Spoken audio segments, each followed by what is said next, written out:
तो मैं अर्ज कर रहा था कि हजरत नबी करीम सल्लल्लाहु ताला अलैहि वसल्लम ने पैगाम भिजाया कि हम तुम्हारे मनाजरे के लिए तैयार हैं। चुनांचे ईसाई आए, साथ में उनका अब्दुल मसीह भी था। आने के बाद नबी करीम सल्लल्लाहु अलैहि वसल्लम से जब मनाजरा शुरू हुआ तो रसूल ने कहा, सरकार ने फरमाया कि ईसा के खुदा का बेटा होने की तुम्हारे पास क्या दलील है, अपनी दलील पेश करो। उन्होंने कहा, मोहम्मद खुदा के बेटे हैं, ईसा अलैहिस्सलाम। उसकी दलील सबसे बड़ी यह है कि हजरत ईसा का बाप नहीं है, वो बगैर वालिद के पैदा हुए। इससे पहले ऐसा हुआ ही नहीं है कि किसी बच्चे का बाप ना रहा और वो पैदा हुआ हो। तो मानना पड़ेगा कि जब बाप नहीं है, इस एतबार से हजरत ईसा खुदा के बेटे हुए। जब ईसाइयों ने दलील दी तो कुरान अजीम ने जवाब अता फरमाया। मनाजरा अल्लाह के रसूल कर रहे हैं, मगर जवाब रब्बे कायनात अता फरमा रहा है। और सूरह आले इमरान की आयतों का नुज़ूल होता है, पारा नंबर 3 आयत नंबर 59, 60 और 61। इरशाद रब्बानी होता है, इन्ना मसला ईसा इंदल्लाहि का मसल आदम। और ए महबूब, आप फरमाइए उनसे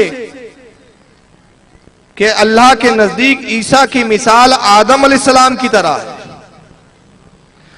जब तुम कहते हो कि ईसा का बाप नहीं है इसलिए ईसा खुदा के बेटे हैं, तो आदम की तो ना बाप है ना मां है, तो फिर आदम को भी खुदा का बेटा क्यों नहीं कहते?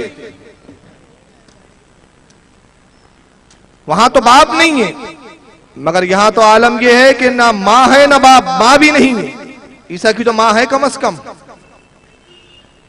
और अगर तुम ये मानो या ये कहो कि ठीक है, हम आदम को भी अब खुदा का बेटा तस्लीम कर लेते हैं, इसलिए कि खुदा ने जब ईसा को बगैर बाप के पैदा किया और आदम को बगैर बाप और मां के पैदा किया, तो आदम बड़े बेटे हो सकते हैं, ईसा छोटे बेटे हो सकते हैं। चलिए खुदा के 2 बेटे। तो कुरान ने उसका भी जवाब दिया कि ना ईसा खुदा के बेटे हैं ना आदम खुदा के बेटे हो सकते हैं। इसलिए खलक़हु मिन तुराबिन, इसलिए कि हमने आदम को मिट्टी से पैदा किया। आदम की असल मिट्टी है। सुम्मा क़ाल लहू कुन फयकून, और हमने आदम को ऐसे पैदा किया कि हमने मिट्टी का पुतला तैयार किया और जब कहा कि पैदा हो जा तो वो पैदा हो गया। हमने इस अंदाज से, इस शान के साथ आदम को बनाया। ईसाइयों ने इस दलील को मानने से इनकार कर दिया। कहा, मोहम्मद अगर आदम मिट्टी से हैं, खुदा के बेटे नहीं हैं, और तुम ईसा को भी मिट्टी का बेटा मानो, तो मिट्टी की जिन्स होने से खुदा का बेटा होने से इनकार नहीं हो जाता। हम तो यही मानते हैं क्योंकि हमारी बाइबल में लिखा है, बाइबल में हमारे यहां मौजूद है कि ईसा खुदा के बेटे। हालांकि ये बाइबल में था नहीं, इन्होंने तारीफ किया था। बाइबल में ये मौजूद है। ए मोहम्मद, अब आपकी दलील को नहीं मानेंगे। जब उन्होंने दलील मानने से इनकार किया तो अल्लाह ताला फरमाता है, अल हक़्क़ु मिन रब्बिका फला तकुम मिनल मुमतरीन। और ऐ सुनने वाले, जब तेरी तरफ हक आ चुका, तुझे वाज़े किया जा चुका ईसा के बारे में, और उसके बाद भी तुम इनकार करने वाले में बनो, मानने वालों में ना बनो, तो फिर तुम्हारा हल ये है कि फमन हाज्जाका मिन बादि मा जाअका मिनल इल्म, बावजूद कि तुम्हें इल्म पहुंचा, बावजूद इसके कि तुम्हारी तरफ इल्म की मारिफत आ गई और तुम तब भी ना मानो, तो फकुल तालो नदू अबनाआना व अबनाअकुम व निसाआना व निसाअकुम व अनफुसना व अनफुसकुम। तो अब आप फरमाइए कि अब बात मुनाजरे से नहीं होंगी, मुबाहिसे से नहीं होंगी, बल्कि अब मुबाहिला किया जाएगा। अब मुबाहिला क्या होता है? 3 कैटेगरियां होती है इस्लाम में अपनी बात मनवाने के लिए। पहला ये कि मुबाहिसा, दूसरा ये कि मुनाजरा, और तीसरा होता है मुबाहिला। मुबाहिसा ये कि आप आपस में बैठ के गुफ्तगू कर लें, बात सुलझ गई, ठीक। नहीं सुलझी तो उसके बाद आप फिर मुनाजरा कीजिए, मुनाजरे में दलाइल दीजिए, दलीलों से अपनी बात को साबित कीजिए, सामने वाला भी अपनी बात दलील से साबित करने की कोशिश करेगा। और जब दलीलों से बात ना बने, मुनाजरे से फैसले ना हो, तो फिर तीसरी मंजिल आती है मुबाहिला। और मुबाहिला ये होता है कि तुम अपनी जमात के साथ आओ, हम अपनी जमात के साथ आए, और जब दोनों जमातें एक साथ जमा हो जाएं तो फिर अल्लाह की बारगाह में दुआ की जाती है कि रब्बे कायनात, मैं हक पर हूं, मेरा अकीदा सच्चा है, अगर मैं झूठा हूं तो अल्लाह की तुझ पर तेरे तमाम फरिश्तों की करोड़ों लानत मुझ पर हो। अल्लाह अगर हम हक पर नहीं है तो हम पर अपना अजाब भेज। सामने वाला ग्रोह भी यही दुआ करता है कि मालिक कायनात, मैं सच्चा हूं, मैं हक पर हूं, अगर मैं झूठा हूं तो मुझ पर अल्लाह तेरी लानत, फरिश्तों की लानत, और अपना अजाब हम पर नाजिल कर। इसका नतीजा बहुत जल्दी बरामद होता है मुबाहिले का। ईसाइयों ने मनाजरे से इनकार किया, मनाजरे में दलीलों को नहीं माना, तो अब मुबाहिले की दावत दी गई। और मुबाहिले की दावत इस शान से रब्बे कायनात दे रहा है कि इरशाद होता है फकुल तालो नदू, तो महबूब आप पुकारिए, फिर उन्हें आवाज दीजिए, उन्हें मुबाहिले की दावत दीजिए और कहिए अबना आना व अबना आकुम, तुम अपने बेटों को लाओ, हम अपने बेटों को लेकर आए।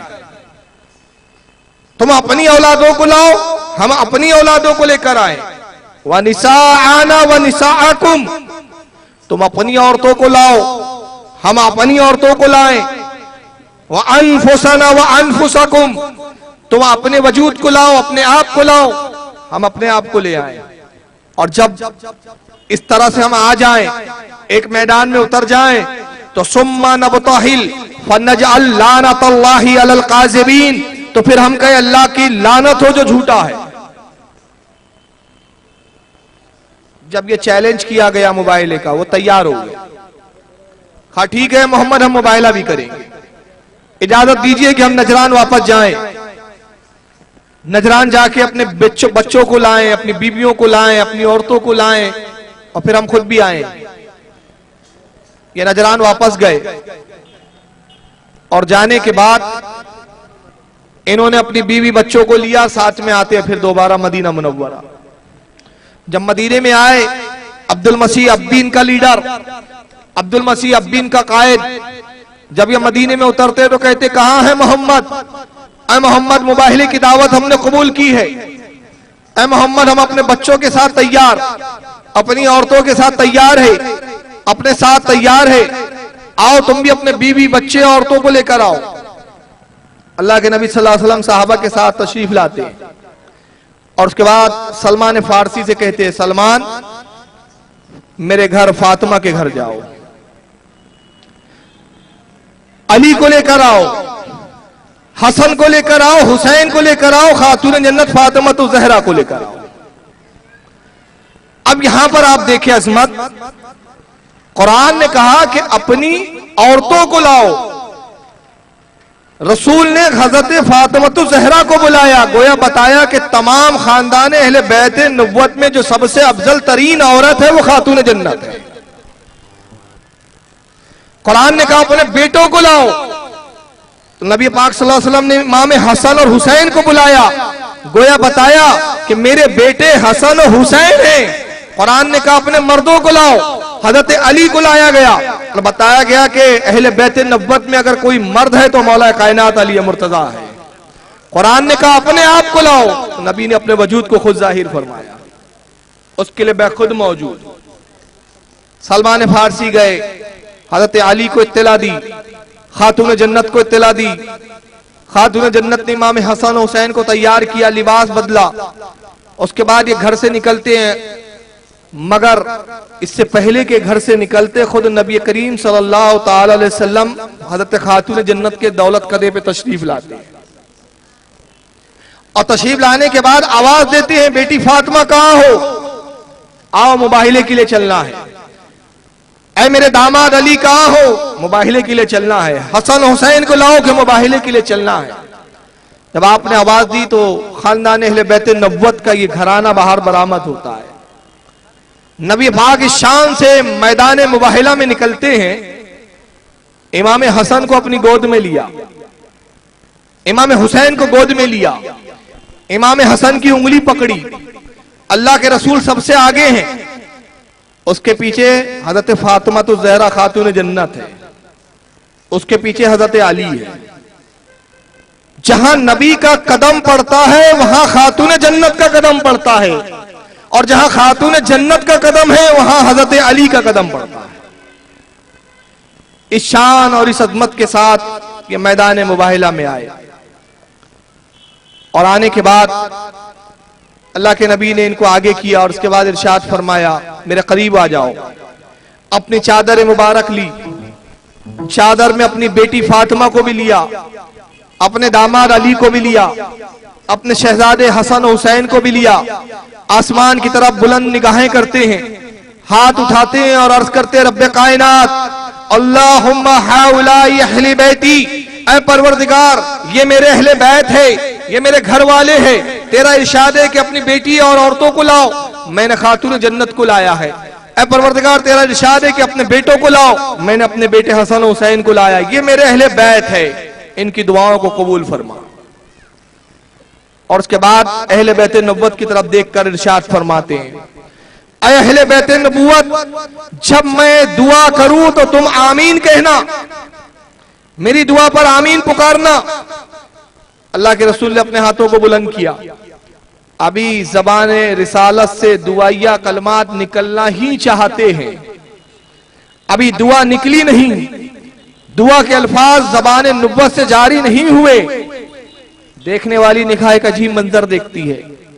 अब्दुल मसीह जो ईसाइयों का सबसे बड़ा पादरी था, जो सबसे बड़ा कायद और लीडर था, वो इमाम हसन को भी देख रहा था, इमाम हुसैन को भी देख रहा था, शहजादों को भी देख रहा था, शहजादों की वालिदा खातून जन्नत को भी देख रहा था, अली मुर्तजा को भी देख रहा था, बहुत देर से देख रहा था।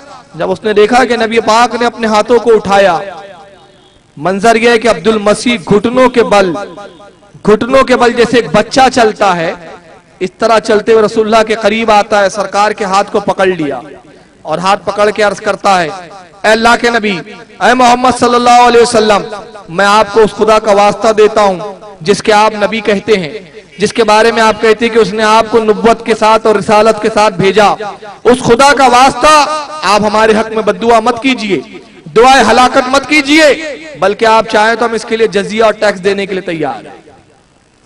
हम हर साल आपको एक रकम देने के लिए तैयार है। आप जितना माल कहे हम आपकी बारगाह में नजर कर देंगे, जितना असबाब कहे, जितना सामान कहे, हर साल हम आपको लाके दे देंगे, मगर अल्लाह के वास्ते आप बद्दुआ मत कीजिए। जब उसने गुजारिश की, नबी पाक सल्लल्लाहु अलैहि वसल्लम के घुटनों को पकड़ लिया, सरकार ने अपने हाथ को छोड़ दिया। पूरी ईसाइयत उसको देख रही है ताज्जुब से। ईसाइयत कहते हैं, ईसाई कहते हैं, अब्दुल मसीह ताज्जुब है तेरी अक्ल पर, अफसोस तेरे अमल पर। हम तुझे इतना बड़ा पादरी और जाबाज समझते थे, इतना बड़ा आलिम समझते थे, मगर ऐन मैदान मुबाहिला में तूने कमजोरी दिखाई। ऐन उस वक्त कि जब बिल्कुल फतह और शिकस्त करीब है, फैसला कुन मोड़ पर हम आ चुके हैं, फैसला सादिर होने वाला है, तूने बुज़दिली दिखाई और अपने कदमों को पीछे ले लिया, तूने शिकस्त को कबूल किया, बाखुदा तूने ईसाइयत को जलील कर दिया है। जब ईसाइयों ने लानतान की, अब्दुल मसीह पलटता है और पलटने के बाद कहता है, लोगों तुम जानते हो कि रूए जमीन पर तुम्हारी जमात में सबसे बड़ा आलिम मैं हूं, सबसे बड़ा किताबों का आलिम मैं हूं, सबसे ज्यादा जानने वाला मैं हूं। कसम खुदा की जो मैं जानता हूं वो तुम नहीं जानते। मैं इनमें ऐसे चेहरे देख रहा हूं, नबी के साथ जो लोग आए हैं, जो जमात है, उनमें ऐसे चेहरे वाले हैं कि अगर ये पहाड़ के हटने की दुआ करे तो पहाड़ अपनी जगह से हट जाए। ये वो जमात है। अब्दुल मसीह ने जब जुमले कहा, अल्लाह के रसूल क्या फरमाते हैं? सरकार इरशाद फरमाते हैं कि अब्दुल मसीह ने अपनी कौम को बचा लिया। कसम परवरदिगार आलम की जिसके कब्जे कुदरत में मेरी जान है, अगर अब्दुल मसीह मुझे ना रोकता, मेरी जबान से इनके लिए दुआए हलाकत निकलती, मेरे अहले बैत आमीन कहते, आसमान अव्वल पर अजाब आ चुका था, मेरी दुआ करने की जरूरत थी, अजाब नाजिल होता और ऐसा अजाब नाजिल होता कि कयामत तक ईसाइयत में एक शख्स भी नहीं बचता। ये वो जमात है